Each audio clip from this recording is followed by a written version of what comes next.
Hello, everyone, and welcome to Biotrial's webinar about event-related potentials, or ERPs, as we'll be calling them during this talk.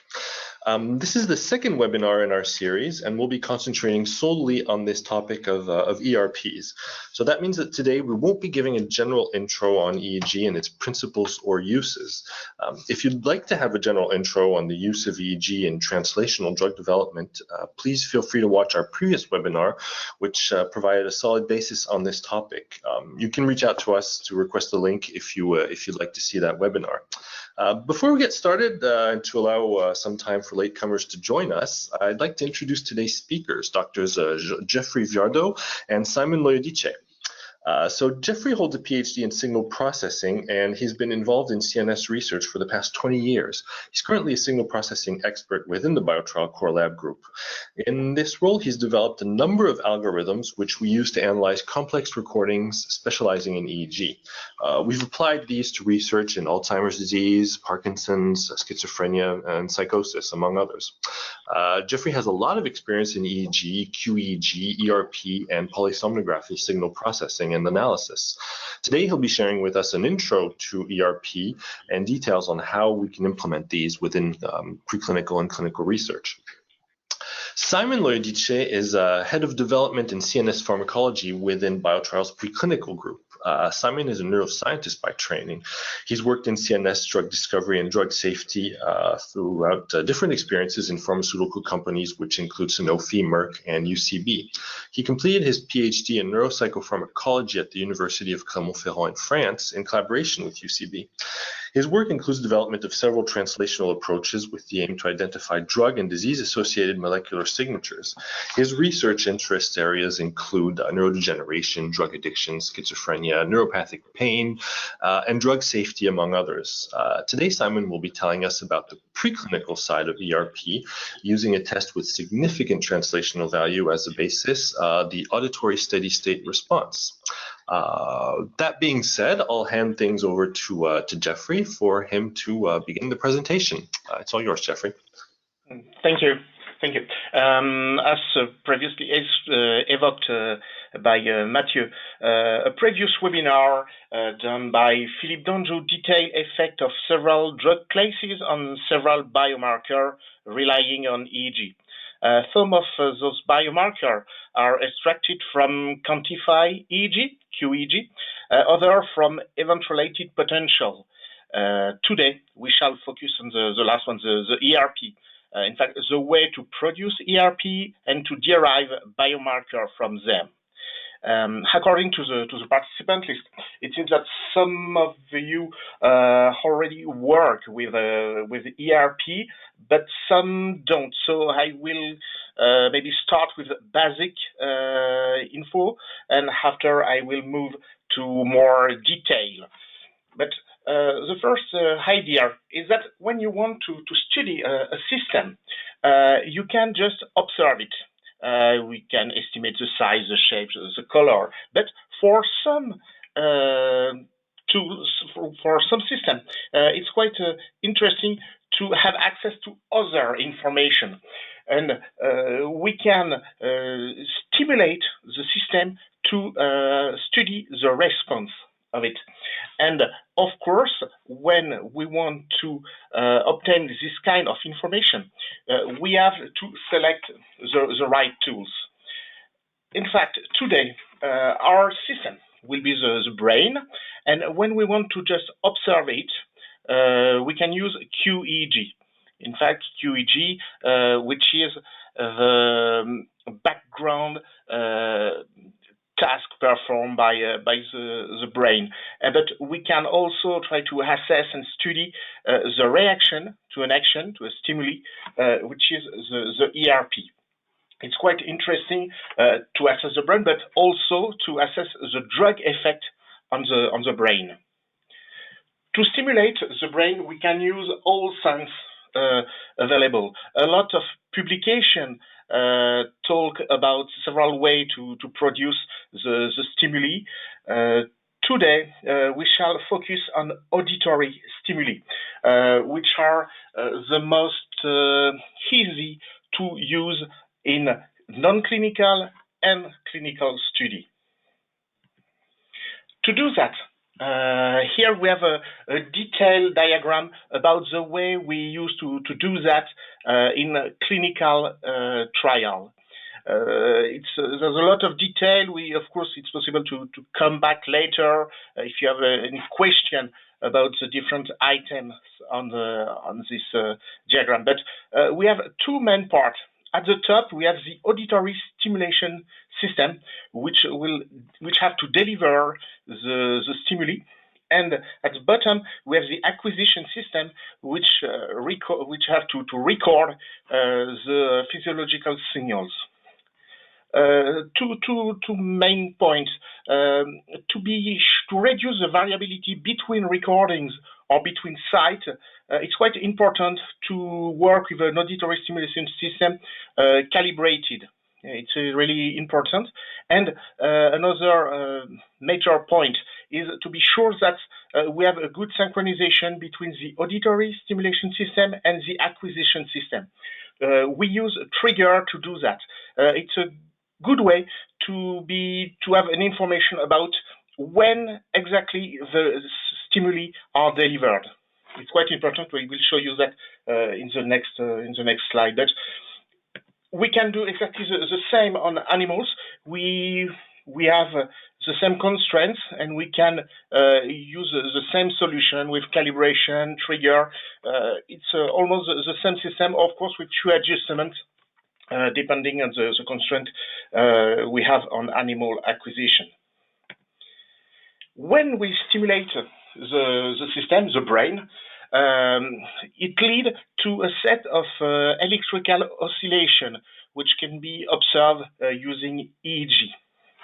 In fact, this set of oscillations, this set of wave, is the ERP, and each wave is linked with an area of the CNS or communication between two areas.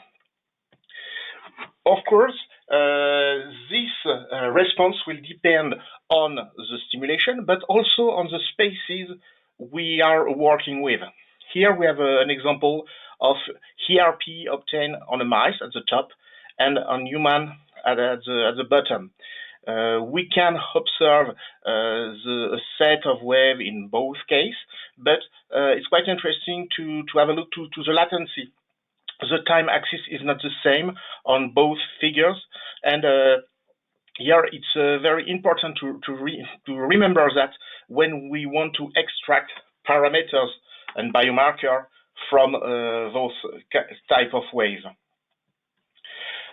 To extract parameters, in fact, we have to produce the wave to highlight the wave of interest, because the drug can target a specific area and have an impact on a specific wave. So we have to produce a set of sound which is described in a paradigm. The paradigm is defined by three main criteria, three main parameters. In fact, the set of stimuli, which is the nature of the stimuli. Today we shall work on auditory only, and also the number of stimuli and the amount of each kind of stimuli. In very basic and sometimes very useful paradigm, we have just one type of sound, but if we want to assess other response of the brain, it could be interesting to work with different kind of sounds during the same session. If we don't have the same amount of sounds, we will talk about standard sound, deviant sound, or sometimes distractor. When we have several kind of sound with different amount of each of them, we talk about audible paradigm. It's also important to well define the sequence. In fact, the number of stimuli, so the length of the test, but also the time between stimuli. So here, if you change one of those parameters, you will obtain different kind of ERP. So those parameters are quite important. In a human study, clinical study, it's also important to take care about the instruction. Here again, if you change the instructions, you can change the ERP, and the wave of interest can be reduced or increased just due to this kind of parameters. Here we can go back to a simple example. At the top we can find the diagram I show you previously, and we can here try to work with only two kind of sounds. At the bottom we have a piece of EEG recording with some bar, red or blue. The blue are the frequent sound, and the red are the deviant or rare sounds. We have to keep it in mind because here we have the physiological data and the trigger which provide information about when the sounds occur. Using this information, we can split the data, the continuous EEG, into a small piece of EEG and keep information about the type of stimuli which have been delivered for each segment.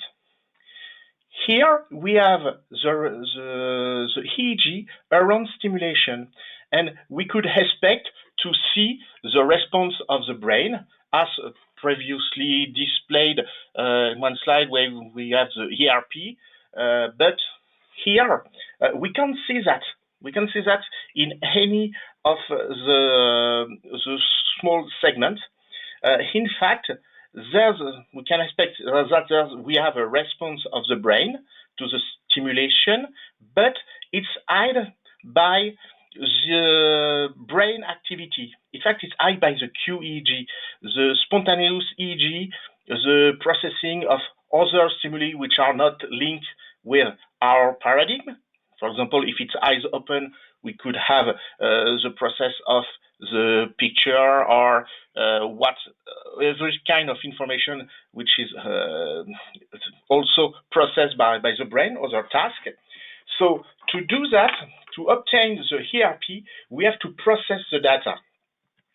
We have, in fact, to use several tools to obtain the average ERP. We can filter the data, perform artifact rejection on each small segment. We can keep only the segment which are artifact free, or we can try to reduce the artifact within the segment. We also have to correct some parameters, for example, remove the baseline to try to align all the curve. And we also have, it's the most important, to average each segment in order to obtain synchronous average. And here we have an example. At the top, we have the continuous EEG. At the bottom, on the left, we have each segment. And we have on the right an example of average ERP obtained using two kinds of sounds, the standard and the deviant. And we can see the response to each of them. It's quite interesting to see here that we have different response depending on the type of sound we are playing.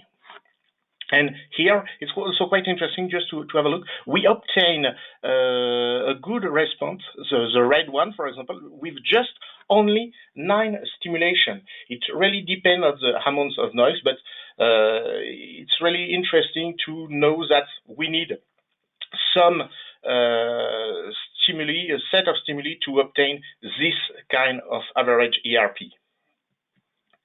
So. And this type of electrophysiological response are of extreme interest for neuropsychiatric drug discovery, because it has been described as impaired in different CNS disorders, and some can be monitored in animal, which offers a great potential to use this type of response as a translational efficacy biomarker. And in the next part of the presentation, we will focus on two types of ERP, and we will start with one that is called mismatch negativity, MMN, which corresponds to the difference in the brain response to frequent and deviant sounds, deviant or rare sounds, within a set of auditory stimuli. And it is of particular interest because it has been described as impaired in schizophrenic patients. Yes, and to obtain the mismatch negativity, we have to work with the inconscious reaction when a role is violated. In order to obtain this phenomena, we can use different kind of sounds. We can here use a kind of oddball paradigm when a frequent sound is played. For example, 95% of the time, and we can play some deviant sounds. In fact, the deviant sounds are almost the same as the frequent one, but with one parameters we can change. It can be in terms of duration or in terms of pitch.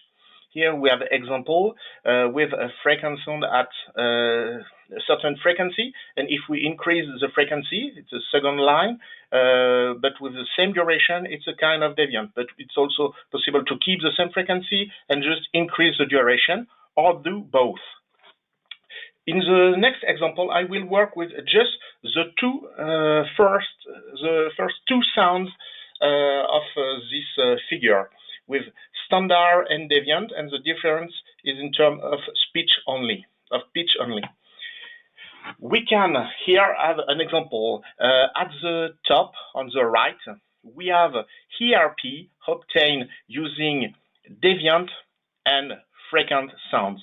We can here observe a difference between the response, the ERP obtained after averaging the EEG part obtained after the delivery of a deviant sound or a frequent one.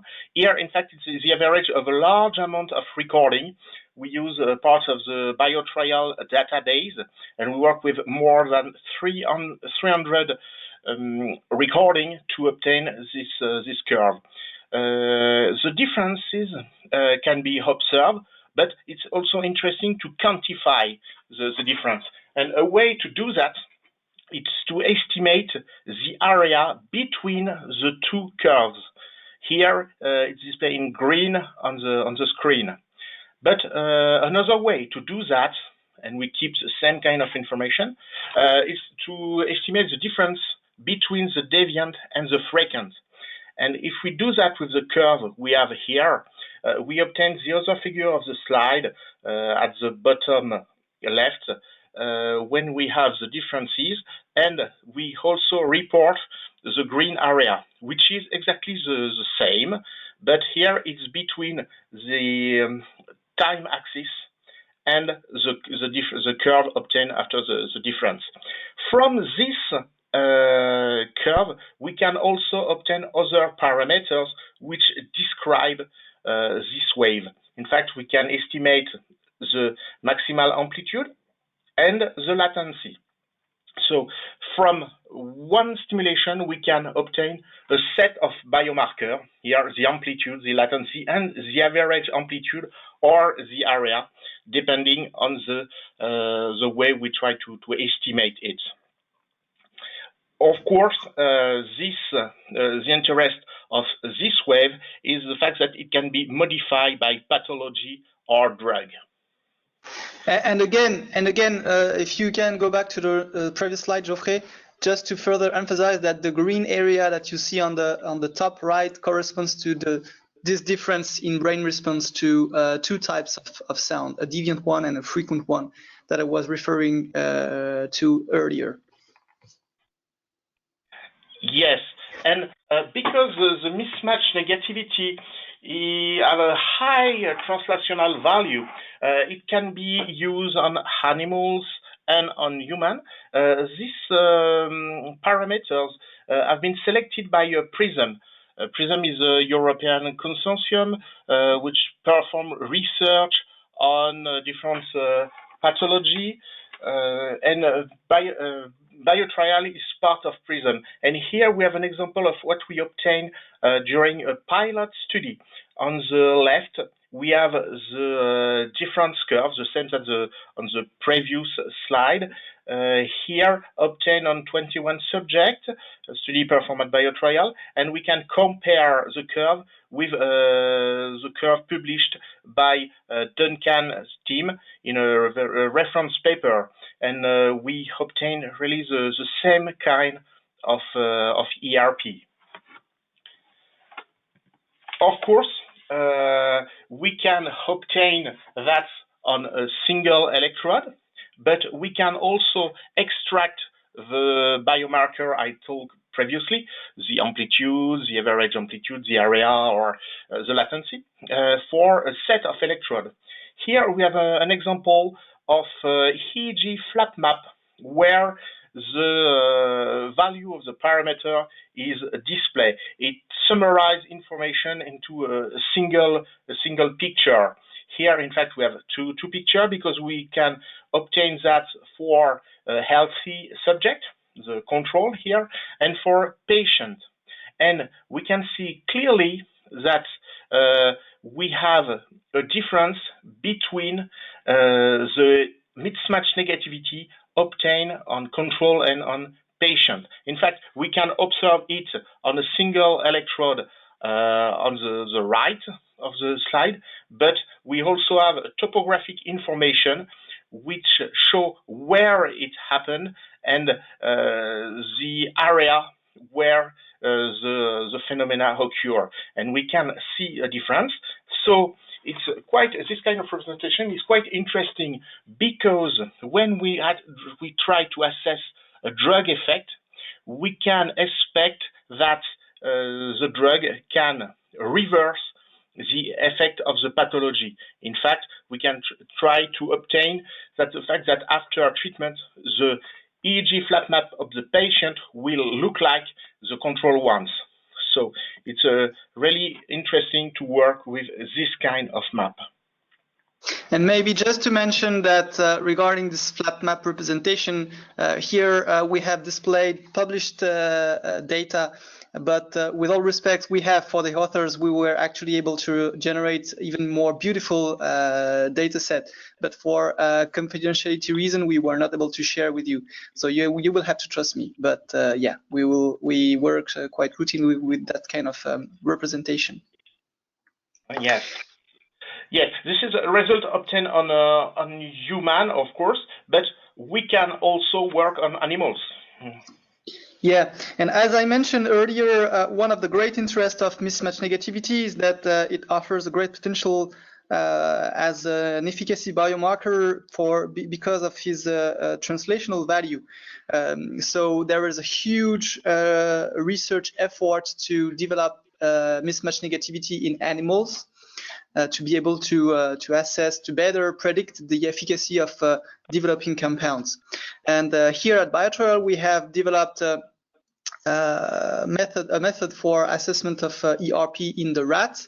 We have an extensive expertise in telemetry in animals in general, and especially in the rat. And we use telemetry recording of EEG using DSI technology. So this is the setting that we use. For ERPs, we have two channels. One in red that we call global EEG, that covers a large cortical area, and a second channel that covers mainly the auditory cortex. These electrodes are connected to screws that are in contact with the brain. That's illustrated on the bottom left of the slide. And these electrodes are connected to the telemetry device that is implanted in the flank of the animal, and which enables us to record the EEG using telemetry in 3D moving animal. So of course, the beauty of the system is that we can perform behavioral tasks while we are recording the EEG. Yes, so here we have an example of the way we have to adapt the acquisition to the spaces, but we also have to adapt the paradigm itself. We have to adjust, for example, the frequency, the pitch of the sounds to match with the animal capability. For example, here for the rat, we have to work with high pitch sounds rather than the low one we use on human. We also use to work with a shorter time between two stimulation. But because on a rat, we can observe a difference of response, whatever the fact that it's a deviant or a standard sound, the response of the brain can be a little bit different if we use 6 kilohertz sounds, for example, and 8 kilohertz sounds. So to assess the mismatch negativity, the fact that there's a violation of a role, we can just use two kind of sounds which have a different pitch. So to solve this issue, a way is to work with the flip-flop paradigm. During the first part of the session, we use 6 kilohertz sounds as standard and 8 kilohertz for the deviant. And after a short break, we flip-flop the property of the sound, and we work with the opposite. And the standard becomes the deviant and the other way. And we can obtain using this method ERP. Here we have an example on the right, which have been obtained at Biotrial, and on the left we have published results. Here we have the deviant and the standard. For Biotrial data, we report here only the ERP obtained after 8 kilohertz sounds. So one from the flip and one for the flop. And we can see clearly a difference in the process and the ERP after a deviant and a standard. Here again, we can estimate the difference between both. And here we have an example with a larger group of animals, and we work in the same way, and we estimate the difference between the two curves. And here, this parameter is quite interesting because it can be modified by drug or pathology. So here we can move to an example of what we obtain on a study performed at Biotrial. Yeah. So as I said, regarding all the, there is a lot of groups that are trying to develop MMN in the rat, and especially in disease models, models of neuropsychiatric disorders. And in line with this huge research effort at Biotrial, we have tried to we wanted to carry on this study that for which you have the study design here on the slide, where we wanted to evaluate ERPs, different ERPs, and we have worked with mismatch negativity and auditory steady-state response in a rat model of schizophrenia, the PCP model. So just for you to know that this is a model for which we have an extensive expertise at Biotrial, but generally we perform behavioral assessments. So we are familiar with the model from a behavioral point of view. And maybe just for those that are not familiar with animal studies, PCP stands for phencyclidine, and it's a very well-documented model of schizophrenia. PCP is an NMDA antagonist, and it's largely described in the literature that when you perform subchronic treatment with this compound, you induce behavioral impairments that are thought to be relevant regarding schizophrenia. So in this study, briefly regarding the design, we had animals that underwent a surgery for EEG leads implantation, as described earlier. And after a recovery period, we had the subchronic treatment with PCP, 5 mg per kg bis day. And after a washout period, we have performed the different behavioral tests, as well as the EEG recording. And again, we have worked with mismatch negativity and auditory steady state response, but I will cover this second point later during the presentation. And in the end, we have sampled the brain of the animals for histological analysis. So what is very, very challenging in the identification of mismatch negativity in the rat is that it has been quite well described that there is a huge variability, inter and intra-individual variability. So here we were quite happy at Biotrial to see the results that are displayed on the left part of the slide, which corresponds to all the baseline data, so before any treatment with PCP, in 30 animals that were included in the study. As you can see here, and it's a graph that has been already presented a few slides ago, the green area illustrates the mismatch negativity. And we were quite happy to see this result because it corresponds to something that is in line with the literature. As expected, when we looked into more details and when we split the groups in the different treatment experimental groups, so we had a PCP group, a vehicle group, and a group of animals receiving PCP plus clozapine at 0.3 mg per kg.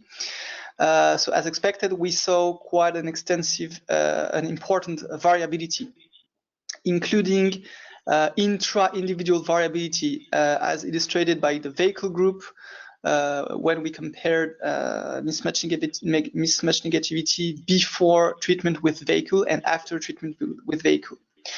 Nevertheless, when we looked at more generally the data, and especially when we looked at the change from baseline in mismatch negativity area, if we compared PCP-treated animals to vehicle-treated animals, we were able to highlight a significant decrease, a significant deficit in the MMN.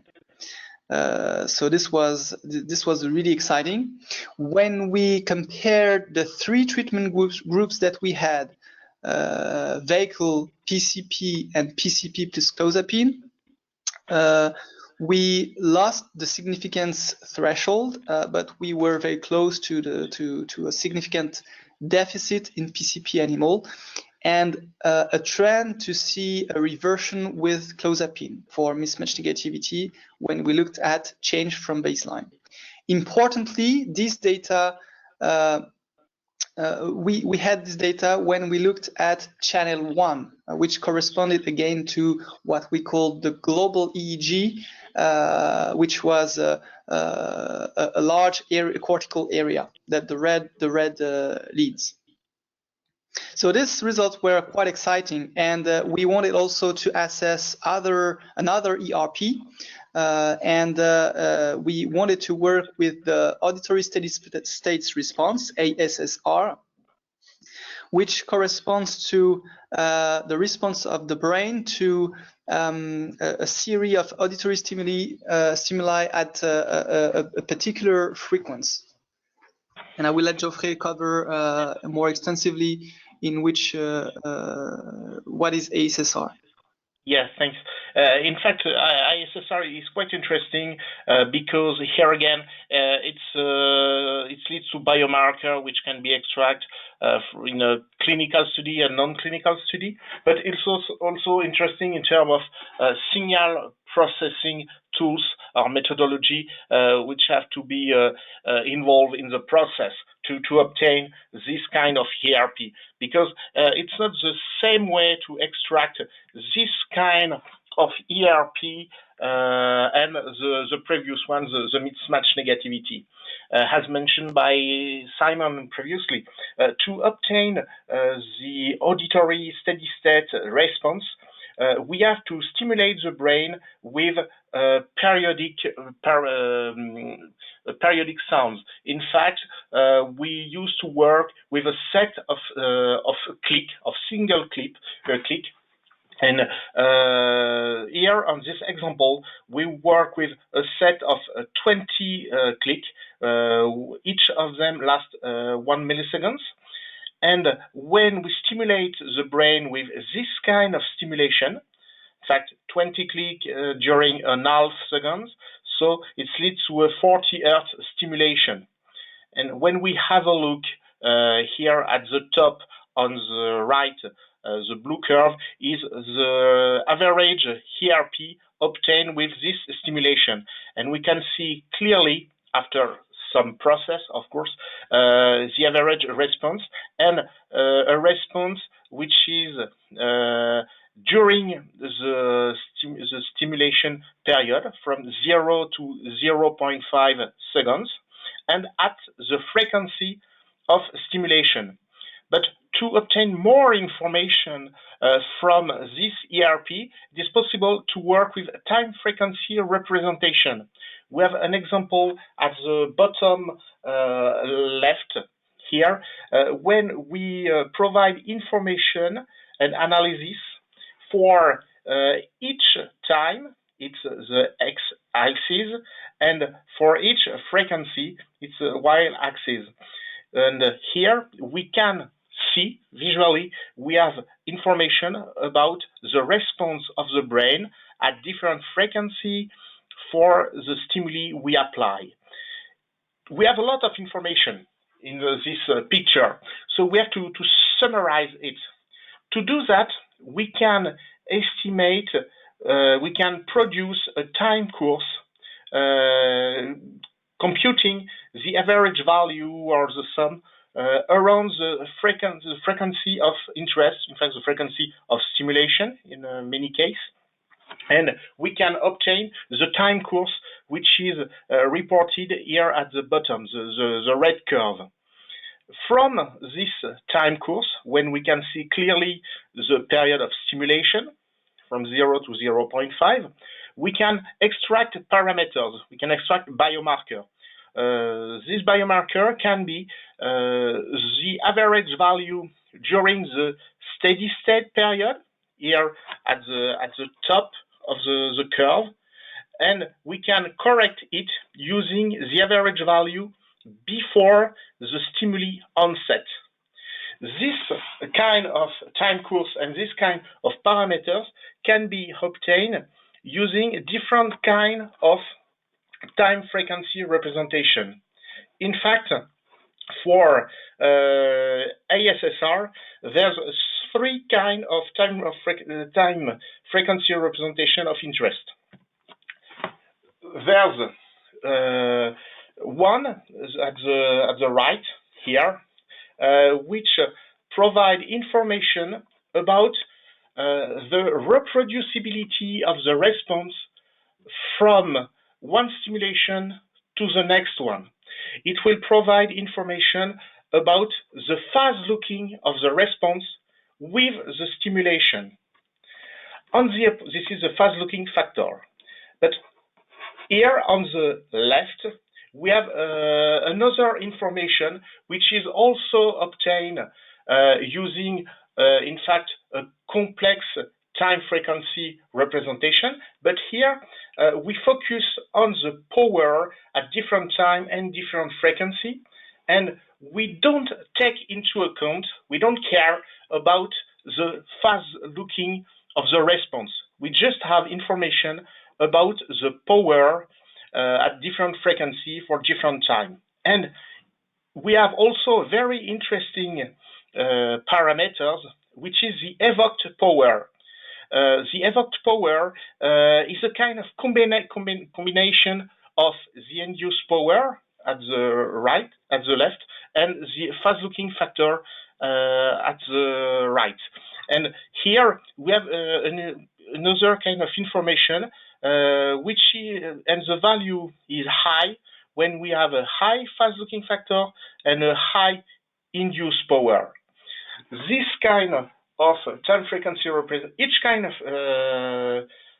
if time frequency representation presented here can lead to a time course and to biomarker.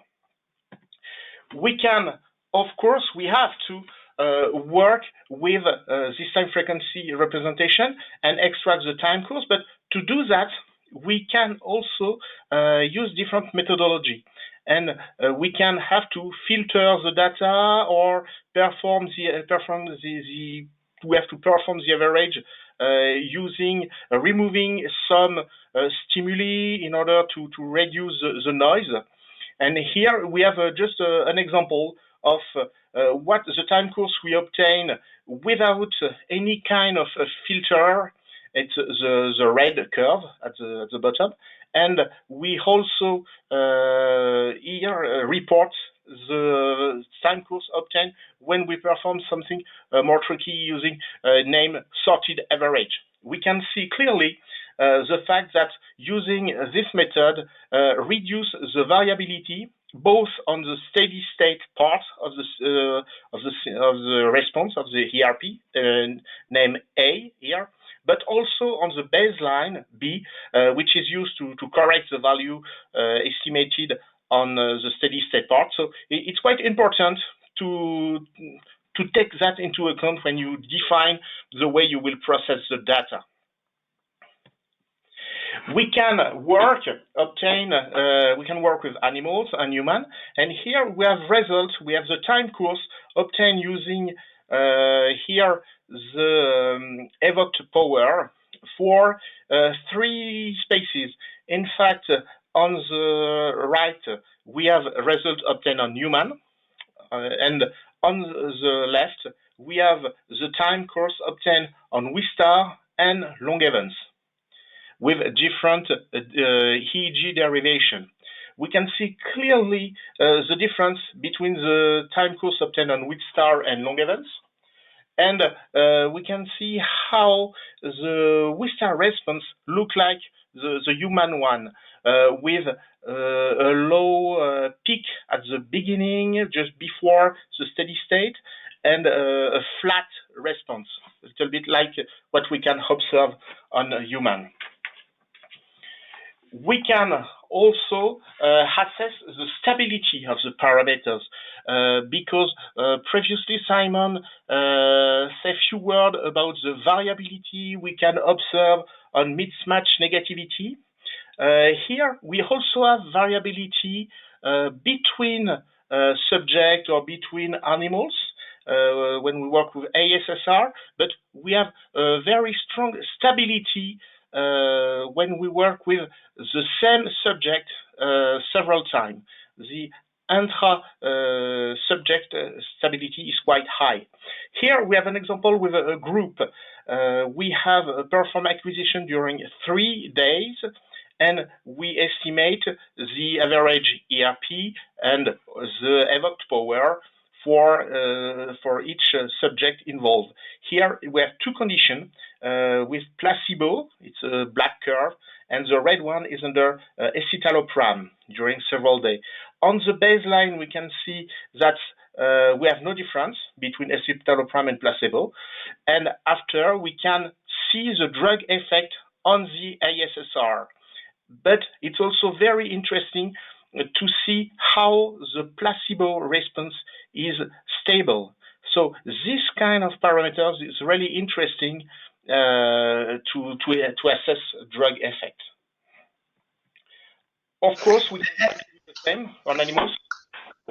Yeah, what is very interesting with ASSR is that we can measure the capacity of the brain to have this steady state response to a series of auditory stimuli, both in human and in the animal. And this is something that we wanted to validate at Biotrial.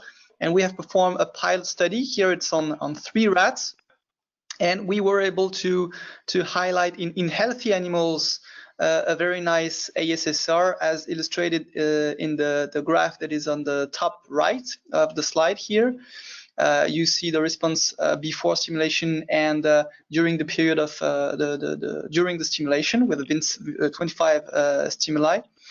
And of course, then the next step was to see whether we were able to see a deficit in this response after administration of a compound that is known to impair this response. And we have worked here with PCP at 3 doses, 1, 2.5, and 5 milligram per kg.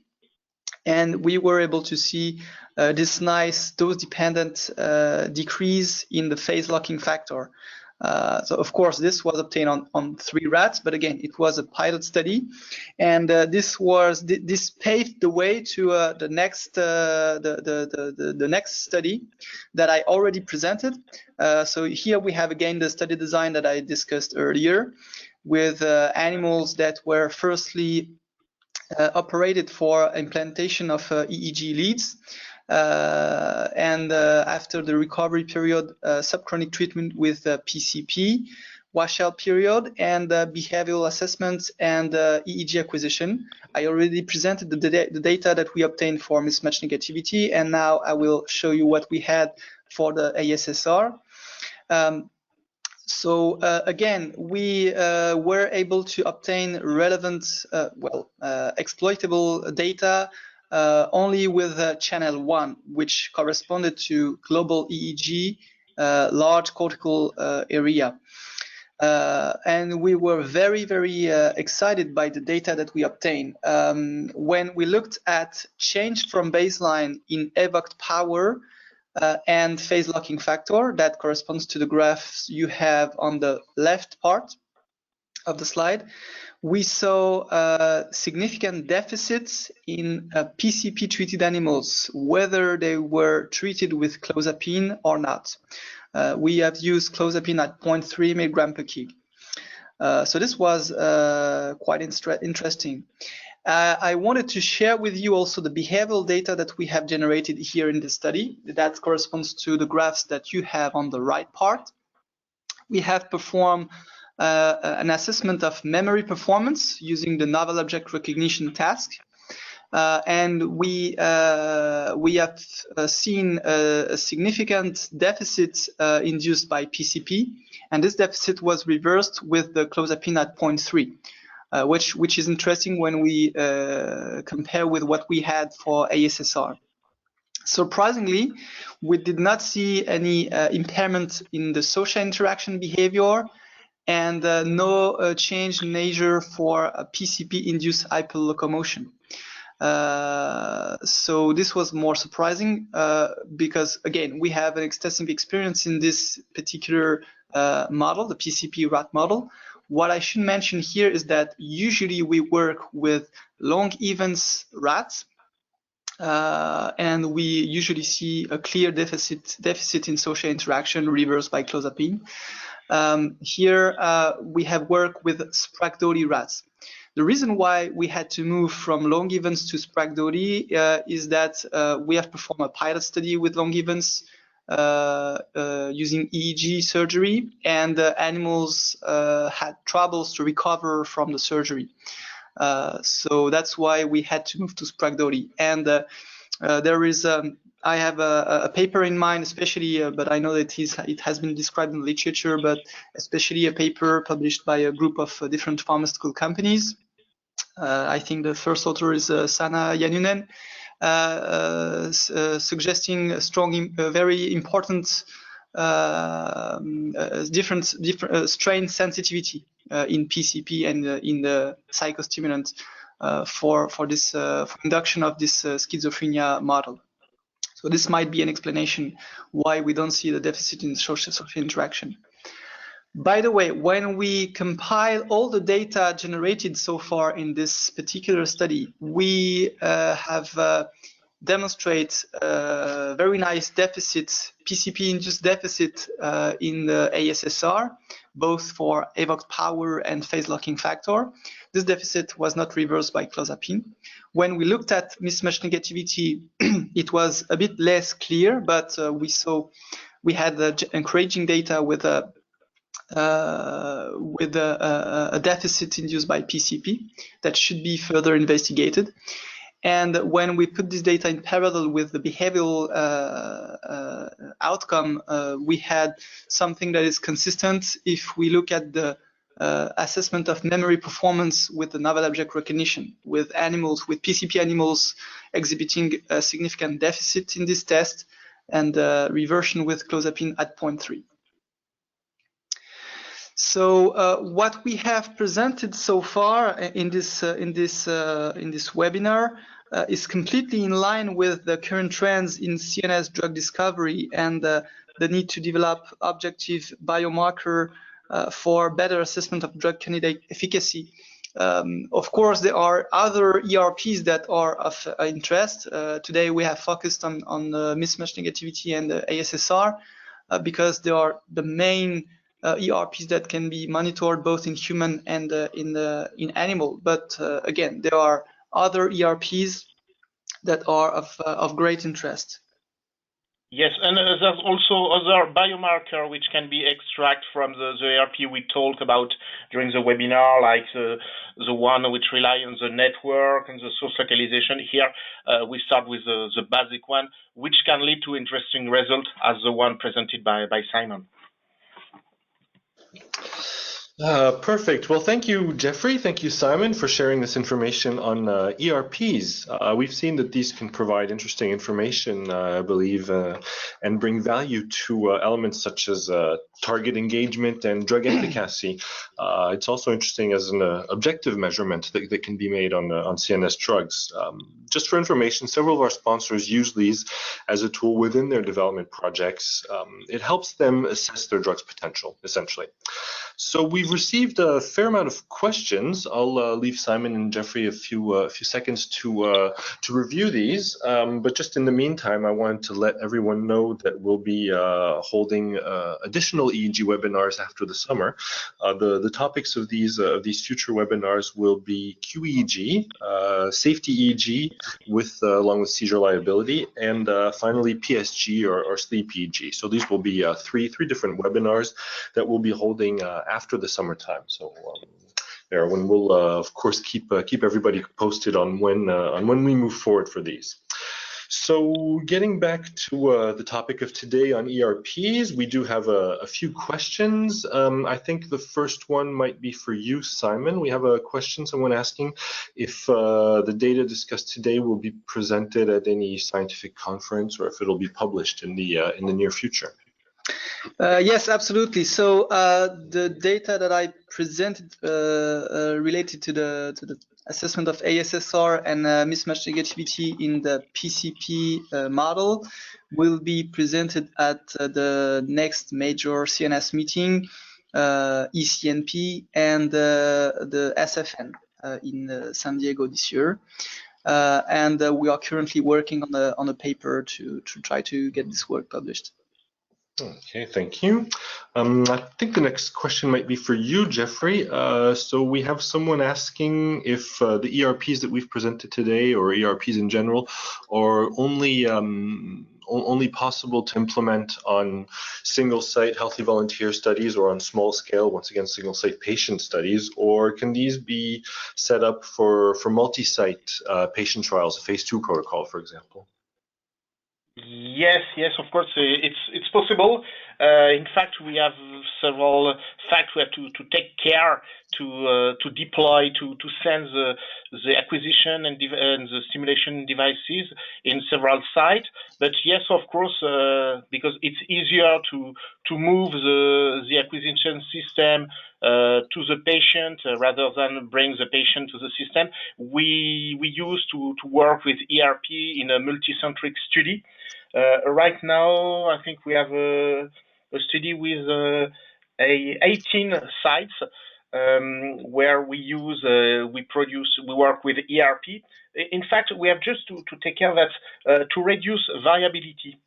We have it's quite important to work with the same kind of devices. The best way to do that is to provide the acquisition system and the stimulation system, which have to be calibrated before sending the system to the site. And to reduce variability again, it's quite important to deliver the same training, the same instruction, and the same documentation to each site. And it's also really useful, in fact, more efficient to provide a way to collect the data using a platform on the web to bring back data very quickly to perform a QC and send feedback to the site during the study in order to improve the quality if it's necessary, even if before the study beginning, we used to perform a test and ask to the site to perform acquisition, do me run before receiving accreditation sent by Biotrial to each site. Yeah. Okay, thank you, Jeffrey, for that. We have a question for you, maybe Simon. In the PCP studies that we presented, have we assessed the lesion of the parvalbumin expressing neurons? Yeah, it is currently ongoing. As I said, we have sampled the brain of the animals at the end of the experiments, and we are currently performing immunolabeling of parvalbumin positive neurons to better assess the PCP-induced lesion.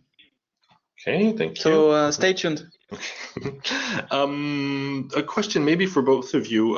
Someone asking if there's an ERP out there for pain. Yes, maybe. In fact, in one of the first slides, I show you, I talk about the fact that we can stimulate the brain using all the sense. And so here, of course, we can use a painful stimulus and try to assess the response of the brain to this stimuli. On human, it can be done using, for example, a laser which can stimulate the skin, and we can obtain a response. But this stimulation has to be very sharp to obtain an ERP. Yeah, and just for your information, if you are interested in the topic, we will be giving a webinar on pain by the end of the month. So this topic will be covered. Okay, perfect. And I think we have one last question for you, Jeffrey, perhaps. But we have someone asking, well, mentioning that they found an ERP in the literature that they would be interested in setting up, and they're wondering if that's possible with our equipment. So I don't know which ERP it is, but I think the question is more: is it possible to set up additional ERPs or new methodologies within our setup? Yes, of course.